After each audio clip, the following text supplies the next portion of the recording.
cards. Now with that, I want to introduce our great senator from West Virginia, the senior senator, Joe Manchin. I already mentioned no stronger supporter for investment in energy communities and energy in the United States. Senator, thank you for being here. Thank you all.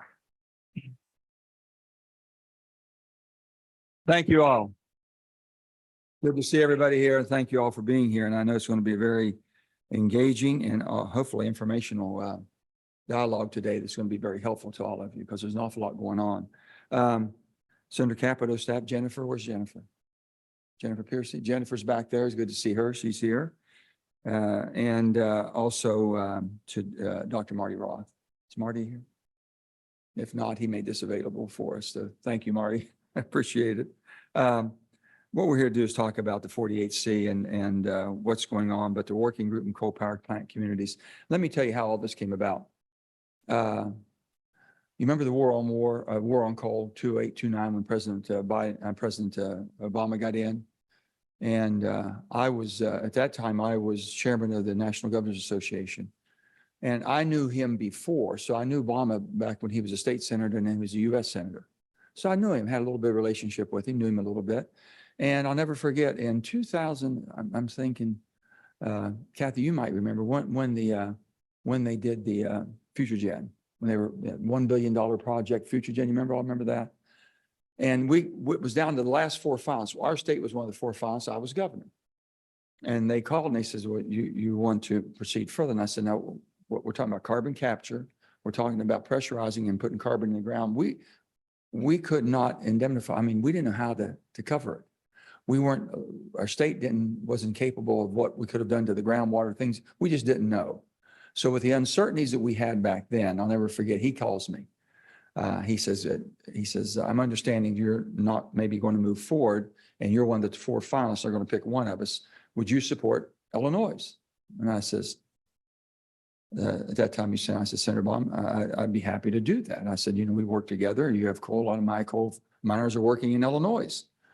So I said, sure, we'll support them. They received it. It's never been done. They never invested into it. Things moved too quickly and rapidly from that. But that's how that came about. So our relationship, I knew he knew about coal. He asked me to support a coal project, and I did. And then he becomes president. And I want to tell you, everything shut down. It just, he just went a complete different way. So I'll never forget, I'm sitting in the Roosevelt room. And I had 8 governors with me at that time. I think 4 Ds, 4 Rs, about equal. And we all came from energy producing states. And at that time, he was changing the EPA, was putting benchmarks that we couldn't meet. There was no way we could meet the benchmarks because the technology wasn't there. And so it went around the room, and I'll never forget what Jim was there, Jim Douglas from Vermont, and all of them. And we had Dave Friedenthal from Wyoming, to all these people that we knew and just good people. And they were all talking, trying to be as polite as they could. And then it was my turn, and the president was recognized. He said, and Joe, I know you got something to say. And I said, Mr. President, I do. I said, you have done one hell of a job of villainizing coal. You put us in one hell of a bind. He jumped up and started screaming at me. And I'm thinking, oh, here we go. Now, Joe Biden was sitting beside me. I'll never forget this. So Joe Biden's sitting here, and the president, he was talking, and he jumped up and started. And I said, sir, what I'm telling you is factual. And I know maybe you got ahead of your skis here, but it's factual. We got to do something because you're leaving us behind. Well, by the time he and I got back and forth, Joe Biden was he had a chair like there. He was way back there. But I said, Mr. Vice President, why in the hell did you go clear back there? He said, hell, it wasn't my fight, Joe. And so with that, I said, Mr. President, I told Obama, this is, you've left West Virginia behind in other coal or energy producing states, the fossil. I said, we've done all the heavy lifting. And I'll never forget this. Elizabeth Warren one time, she said, what happened to the Democrats in West Virginia? Because, our state flipped so quick and so fast. I says, they want to know what happened to the Democrats in Washington. And they looked at me and I said, let me tell you, the West Virginians, I said, we never looked at Democrat, Republican, whose side you're on or this or that. We all had to work together. We were always together. We never villainized. We didn't basically weaponize it. We just didn't do that. And I said, all of a sudden now, I said, we feel like the returning Vietnam veteran. We truly do. I said, we've done all the heavy lifting. We've done the dirty jobs. We've done everything the country's asked us to do. Now we're not good enough, clean enough, green enough, or smart enough. We're just not good enough for y'all. That's exactly what happened. And I said, to my mind, I'm thinking that was way back before I ever thought I would be going into the Senate, and surely as quickly as I had to or make a decision at that time. But anyway, I'm thinking, man, they just don't get it. So $2.3 billion was put into this program, right, Brian? Back in 2009. Not West Virginia didn't get one penny of it. Not one penny. It was supposed to be helping energy states. We never got a penny of that. And I'm thinking, son of a gun. And I said, how could they do it? I thought it was intentional. I really did. And so what happened is we had a lot of communities that either the coal mine or a coal supporting entity was a big employer, or a generating plant. We're starting to shut down or time out. And we had nothing to replace it with. And I'm thinking, you're leaving us high and dry, and people they want to live here. They don't have a way to make a good living. They can't adjust a difference. There's nothing there for them. And I said, I'll be damned. I said, if I get in a position, we're never going to leave anybody behind. And I told Biden that way back then. I said, what's the problem? This was he was still vice president. I said, the reason you're not welcome in West Virginia is because you just forgot about them, left them behind. Because they used to say, we'll come and campaign for you. I said, please don't. I'm okay on my own. I can do this. And, but I told him, I said, there's just no way that I can sell to anybody along those lines. So this went into iteration, how we got to where we got to. And this 48C, give you a little bit of insight on how the money has moved out and what made it really, to me, it exemplified what was going wrong and why rural America and why the country is being split between rural and urban. The money that comes out of Washington, when money goes and they disperse this money, they want to see where they get the biggest bang for their buck. So politicians always want to look good. Oh, we helped this many people for $10 million, and this is how much per capita we did. This is how many people we helped. That's fine if you have 20 million people living in an urban area, but when you have 66 million people that are qualified as far as rural America, that are living in rural areas, that's a very sparse population and a very large area that it takes more money to get to them. So when they start dispersing the money from the first COVID in 2020, I kept looking, I said, wait a minute. I said, when it started going out the door, whether it be healthcare and education were the two things we could kind of monitor what was happening, we were getting like 7 or 8 or 9%. When I started looking at where the monies were going, and I said, this is not right. We never catch up. You're just getting us divided further and further apart. And that's basically ideology is moving us further apart. So we started, I got with some of my rural senators that had rural states, and we made a commitment. We're going to make sure that 20% of every dollar that goes out of Washington is going to go for rural areas. Well, we got a little better jump on this one here. We got 40% of this one. So when we put this together, and I'm going to tell you how the IRA, first of all, we did all the money that we did in 2020 for COVID relief. That was $3.2 trillion. Now, mind you, we only take in about $5 trillion is what we take in. We run the country on about $6.5 trillion. So we're always 1.5 short. And you would think, well, coming from as a governor, balanced budget amendments mean something. How in the hell did we get so upside down? How in 21 years in a row can you spend more than you take in? And no one says a thing about it.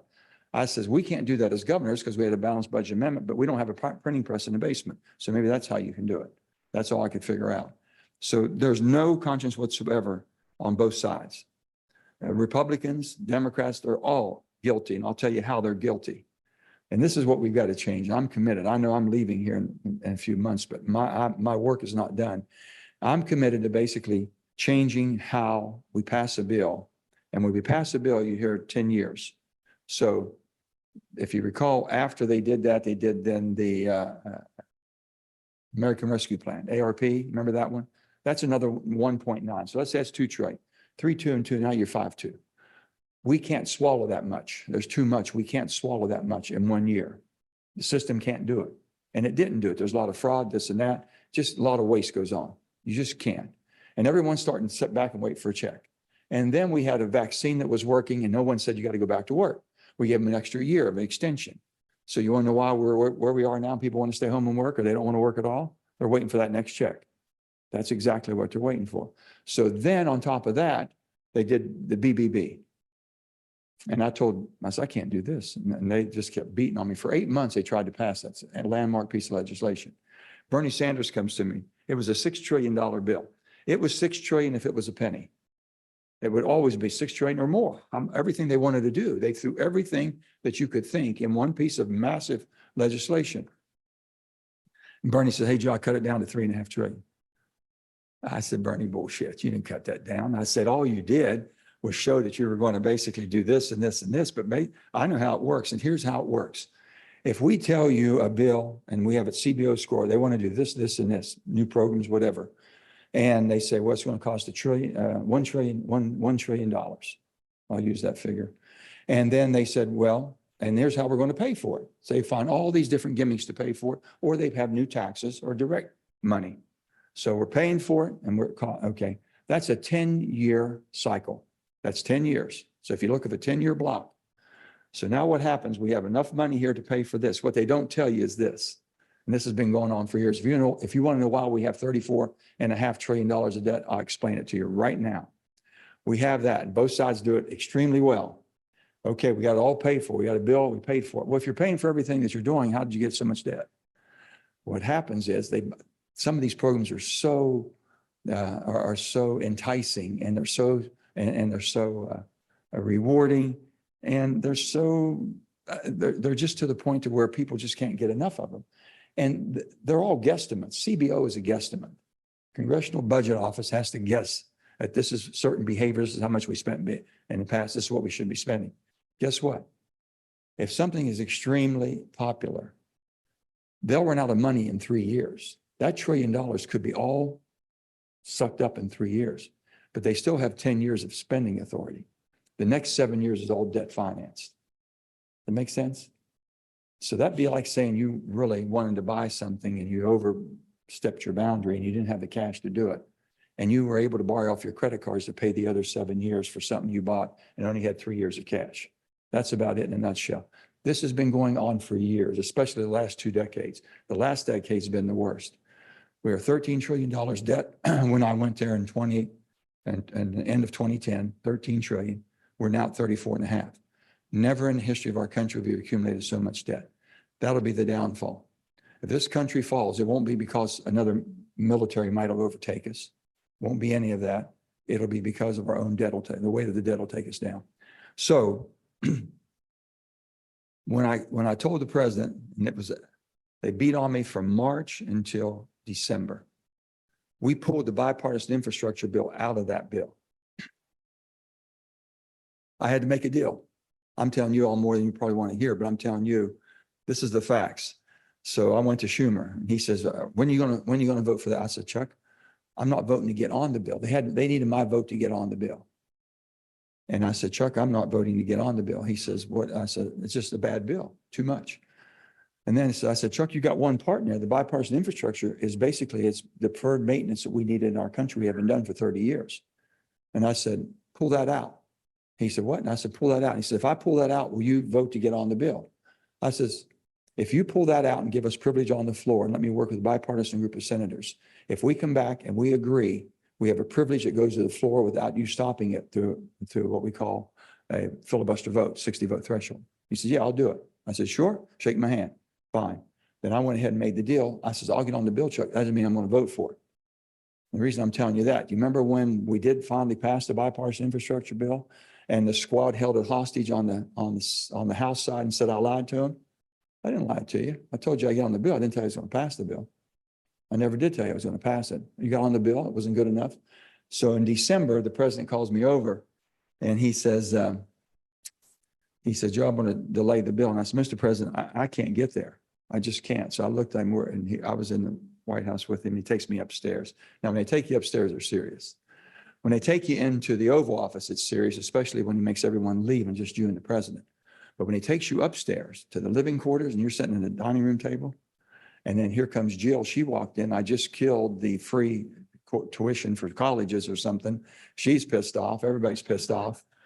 So I'm thinking things aren't going to go well. And I finally had to tell him, I said, Mr. President, let me just make very quick of this. I said, you and I are the same vintage. You're a little older, but we're in the same vintage. And I remember John Kennedy of his inauguration speech asked not what your country can do for you, but what you can do for your country. And at that time, I said, Mr. President, if we pass this bill, which you say it's your bill, which I know this is a Bernie Sanders and this is Elizabeth Warren bill, because I've been there for 10 years and listened to them talk about it. So I said, if we pass this bill, you say is your key mark bill, you're changing the psychic of our nation to how much more can my country do for me? I wasn't raised that way. I didn't sign up for this, and I can't do it. You can put a gun to my head, I'm not voting. So, well, that ended that relationship for about 3 months. And I left and no one talked to me and this and that. And then the Ukraine war started. So this whole thing came about. The IRA came about because of the Ukraine war. This is an energy security. As I speak to you today, the United States of America is more energy secure than we've ever been in the history of our country. We're producing more energy, more fossil, coal, oil, and gas, cleaner than ever before. We're investing more in technology. We produce more wind and solar energy than we ever have before. We've done it all. And that's what the bill was supposed to be.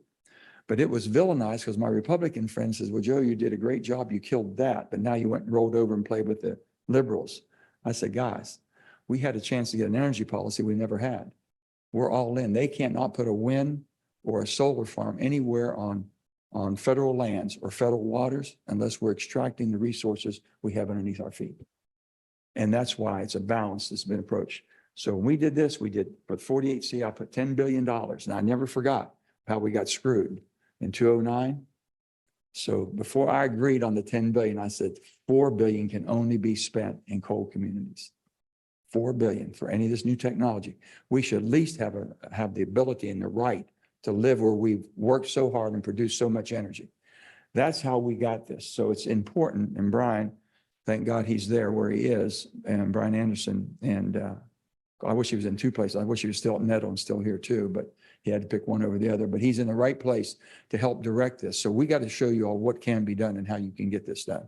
Also, there's another 10% for coal communities, right, in coal areas. So we have put everything we can to make sure that we're not left behind this time.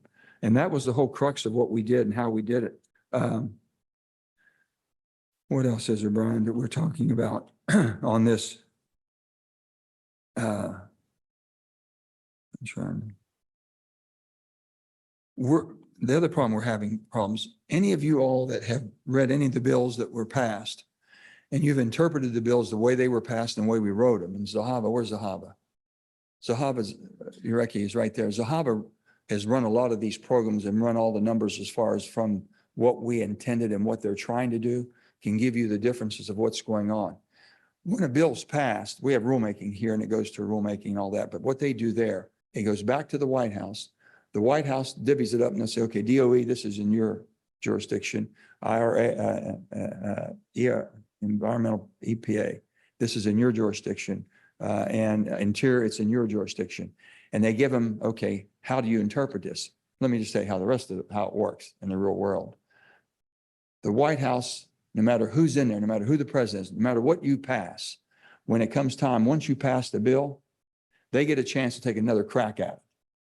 And where I'm in conflict, if you've been seeing me and some of the stuff in social media and all this stuff, I'm after them every day because they're trying to implement a bill they never passed. They have liberalized it so much, it's not what we passed. And I have told any company that's been damaged, if you have damages because you built your business model on how we passed the bill versus how they're implementing it, sue them and we'll do the amicus brief. My office will do it and you'll win because we have all the notes and we wrote the bill. The White House never wrote one word of the bill. Chuck Schumer never wrote one word. That, and then they say it's a Democrat bill. That bill, how we gathered up for 5 years that I've been on energy, the last 5 years, I work with my Republican Democrat friends. Here's what the IRA did. They said, we need to produce more. We're producing more now than ever before. We need to pay down debt. That's the first bill in 30 years that we paid down debt. A third of that bill went to debt reduction. You never heard the president talk about that. You never heard him talk about energy security. All he talks about environment. And we've done a lot for the environment. And we're doing it by using fossil too. And where I've been on, and I said, and what you should know too, we've let Venezuela back in. Venezuela produces oil 80% greater emissions than we do, the dirtiest in the world. We turned a blind eye to the ghost ships coming out of Iran to put more oil in the world market, so keep the prices down. Never said a word. And they're using every one of their resources. They use all their resources towards terrorist operations. This is what we're dealing with. And then they went and begged Saudi Arabia to increase 2 million. They went backwards 10. They wanted to go from 12 to 14. They went from 12 to 10 million a day. We're producing in LNG. We went from 0 in 2016 LNG to 14 billion cubic feet a day. We produced 38 trillion cubic feet of gas last year in the United States of America.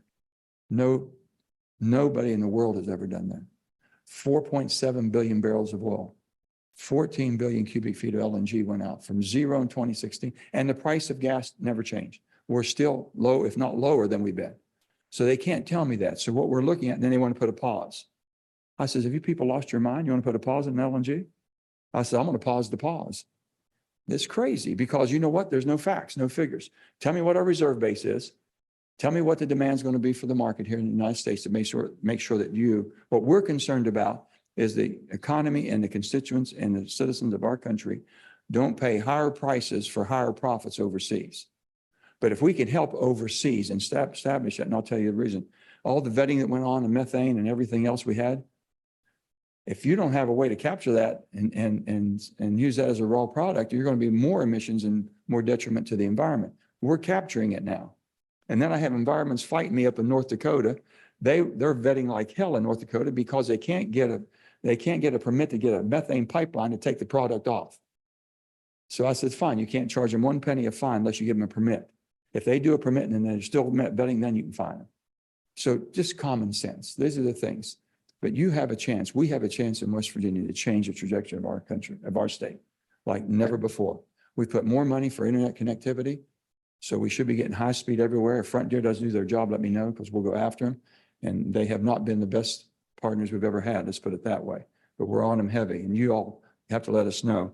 The other thing is in the coal communities, if there's been a coal mine, make sure I'm right, coal community, a coal mine, prep plant, any of these types of things that's coal related that have been closed, that qualifies.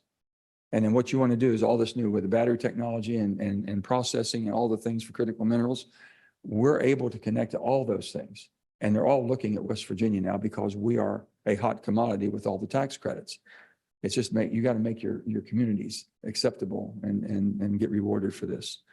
Is there any questions at all that you might have that I could try to answer? If not, you sure? I wore you out, didn't I? Let me say this. I've had 42 years of being able to represent you. And I've said this so many times. You've given me bragging rights for so long and everything that our state has done. And I will say this, last night, I was so proud to watch those girls play. That was something, wasn't it? To watch them play. There was 15,000 fans and maybe only 100, maybe 200 for West Virginia. And they played them right to the end. That was not a 10-point game at the end. That was a 2-3-point game that we could have gone either way. But that just makes you proud. You come to state and you think you're an underdog, you're getting beat up all the time, and you're able to outperform. And I think we've always punched above our weight. We always have. So Mar and my team here, and we have Alex, and we have Marcus here, and we have Zahava, and who else do I have? Where's Brian? Where's Brian? Terry and Brian are here. Guys, we got eight months of steam left in us. We're ready to go. We're ready to go. We can do a lot of good. There's a lot of things happening, but you've given me that ability, and I never forget. I didn't like politics when I got in it, and I still don't like it. It's hard. People don't believe. They say, "Oh, just Paul." I was 35 years old before I ran. I got mad at a guy because I thought he was taking care of himself and not the people he's supposed to represent. So I ran for House of Delegates in Fairmont, and then I ran my first House Delegate Fairmont in Taylor County. Then I ran, and I said, "Well, I'm one of 100. If I was a state senator, I'd be 1 of 34. I could help 3 times as many people." This is how I thought. I thought, well, that's good, okay? So I ran for state senate. Then I had Montague and Marion. And I think, boy, if I was governor, I could really help a lot of people. Well, I got defeated in 1996. I said, well, I tried. I gave it the best shot I could. And then somehow I got drugged back into it. Don't ask me why. I kept thinking about that. But anyway, Secretary of State and then governor. And I always looked at how I wanted to make sure, and I've always been very concerned about when I'm on national news or put a microphone, and you want to make sure that I had an Aunt Mary, little Italian Aunt Mary. She was a drill sergeant.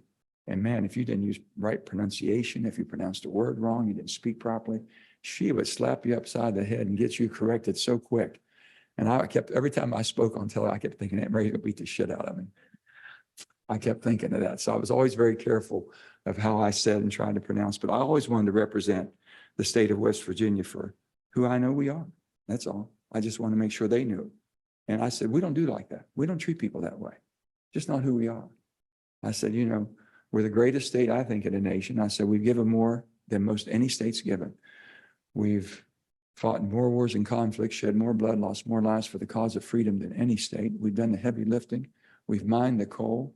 We've built the guns and ships, made the steel, did everything we ever was asked of us. We did it all. Worked in the factories, all heavy work. Never asked for a thing. And all we're asking for is just a proper opportunity for us to be able to live a quality of life. And I think we have that chance now, Brian. With your leadership, making sure that we're on a straight and narrow and we can do it. If we have to make some adjustments, let me know. And if you think you're not being treated fair, give me a call. That's all I can ask for. But it's been an honor of a lifetime to be able to serve for 42 years. And like I say, how many more months we have, Mara?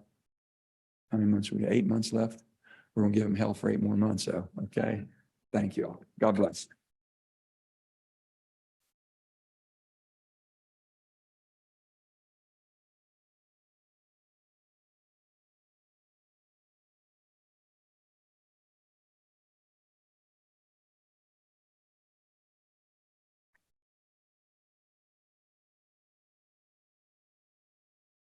Senator Manchin, thank you so much for not only your comments this morning, but your support of energy communities, your support of the people of West Virginia and energy communities all across the country. It's really an incredible partnership that you forged here in the state and with the White House.